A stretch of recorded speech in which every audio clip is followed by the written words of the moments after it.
Hey everybody, it's Jason Blaha here, and today I thought I would give you guys another example of, working a muscle from every angle possible.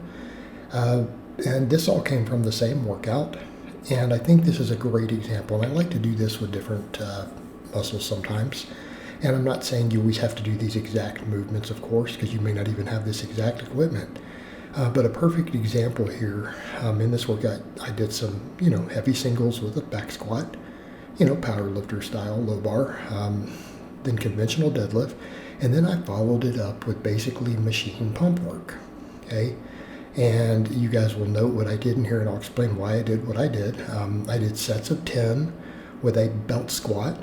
And by the way, that's easily replaceable with a leg press. I personally think they're relatively interchangeable. Yeah, there's differences, and we could argue about the finer points of nuance, but at the end of the day, they're pretty much interchangeable, right? They really are. And I have a belt squat here, but to be honest, there are times when I wish I had a leg press, right? But again, it's a size issue, loading plates, space. Belt squat is very economic, unless you get one of the really big expensive ones like they have at Westside.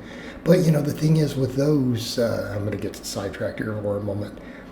People are doing other stuff with it besides just doing belt squats. There's a reason those are versatile. People do cleans and all sorts of other stuff in them. Whereas with one like this, you're a little more locked in, right? You're a little more locked in. But it's a lot better than those little single arms that you see, right? Because those are quite ridiculous. They're the most unworkable things I've ever seen. There's a point I look at those and go, I get it.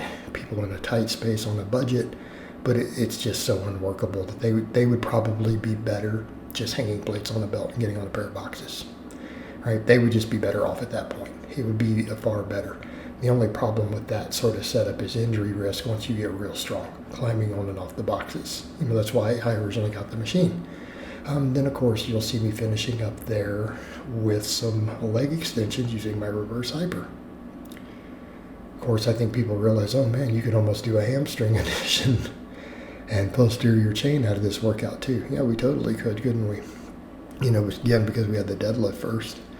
But for those curious, yeah, that same workout I did glute ham raises, and I did reverse hypers also, right?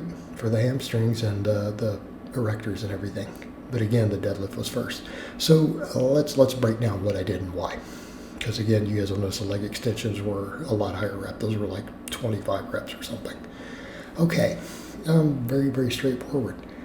What did we do with the heavy work? Well, we trained our neural drive. Are we going to build a lot of muscle off of that? No. Can heavy singles build muscle? Yes. Do they absolutely contribute to the total load? Absolutely. Can they contribute to the downstream effect later in the workout? Yes, and that's an evidence-based point.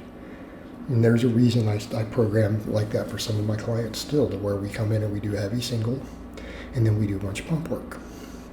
Okay, there's evidence for this. This has been studied.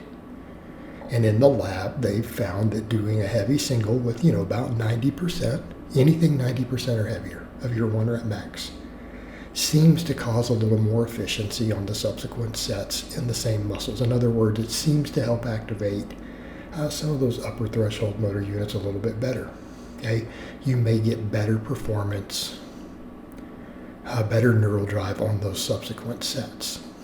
Okay, now when I make that statement, I have no evidence whatsoever that causes more muscle growth.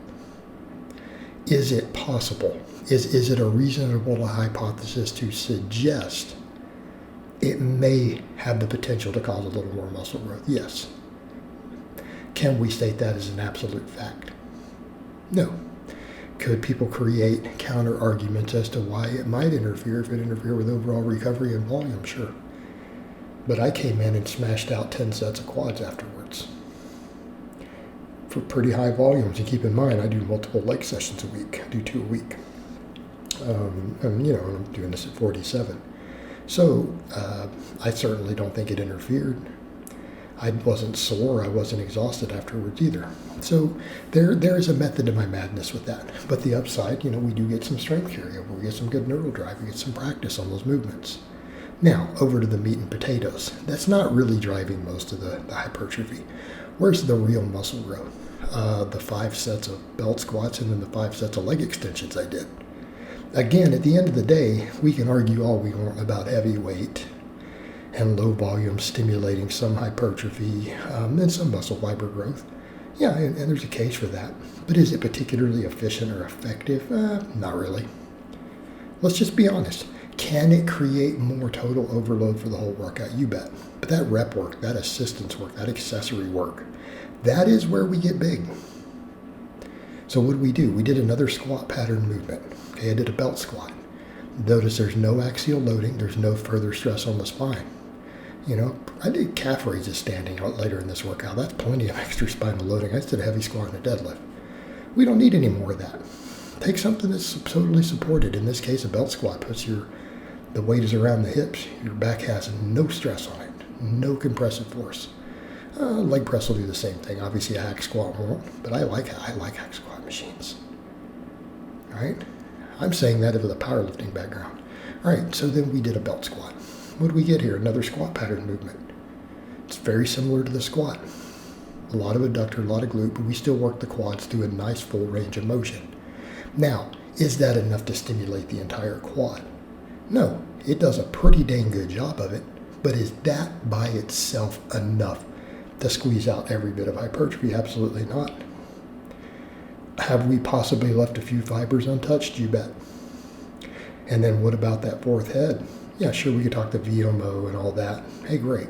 But what about the rectus femoris? It doesn't get particularly stimulated that well on squat pattern movements. I don't care if it's a squat or a leg press.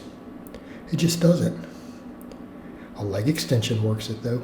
A leg extension works it extremely well.